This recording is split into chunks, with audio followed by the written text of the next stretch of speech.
কথায় আছে মাছে ভাতে বাঙালি। রবিবার কিংবা ছুটির দিনে সপরিবারে কবজি ডুবিয়ে মাংস ভাত খাবার ছবি অধিকাংশ বাঙালি বাড়িতেই দেখা যায়।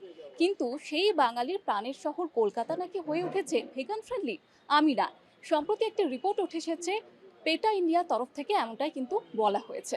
এই যেমন ধরুন ফুচকা কিংবা আলু কাবলি, এই খাবারগুলি কিন্তু পুরোপুরি ভেজ, এবং যে কারণেই ভেগানদের পছন্দের তালিকায় এই খাবারগুলি জায়গা করে নিচ্ছে। তো চলুন দেখি কলকাতাবাসী কি বলছে এই নিয়ে।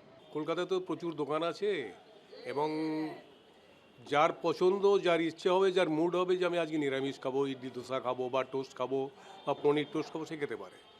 আবার মুড চেঞ্জ হলো, অফ টাইমে যখন মনে হলো যে না আজকে একটু ননভেজ খাই, সেক্ষেত্রে সে ননভেজ নিতেই পারে, অসুবিধা কিছু নেই। এইবার আপনি যদি বলেন যে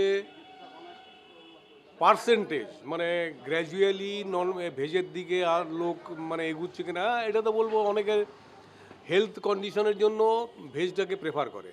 যারা ভেজ খায় তারা ভেজই খায়, আর যারা মাছ খায় তারা মাছই প্রেফার করে। যারা মাছ খায় তারা কখনো ভেজে আসতে পারবে না। এবার অনেকে আছে ঠাকুর সংস্থায় বিশ্বাস করে, সেক্ষেত্রে হয়তো মাছের থালি থেকে ভেজ থালিতে কনভার্ট হয়, কিন্তু যারা যেটা খায় সেটাই খায়, ওরকম ব্যাপার নেই। আমি ননভেজ খুব ভালোবাসি, ননভেজই খেতে ভালোবাসি, ভেজের উপর অতটা ইয়ে নেই। ভেজ খাই, যেহেতু আমরা বাঙালি হিন্দু, আমরা ভেজ খাই, কিন্তু ননভেজটা প্রেফার বেশি করি। ভেজ থালি নাকি নন ভেজ থালি? আমার কাছে ননভেজ থালি ভালো। ভেজ ননভেজ দুটোই ঠিক আছে, চলবে, কোনোটাই কোনো অসুবিধা নেই। যেটা ভালো লাগবে, যখন যেটা ভালো লাগে তখন সেটাই খাই। কেউ বলছেন ভেজ, কেউ আবার বলছেন মাছ মাংস ডিম ছাড়া তাদের চলেই না। কিন্তু পেটা ইন্ডিয়া বলছে শুধু আজ নয়, বহুদিন আগে থেকেই কলকাতা কিন্তু ঝুঁকছে ভেগানের দিকে।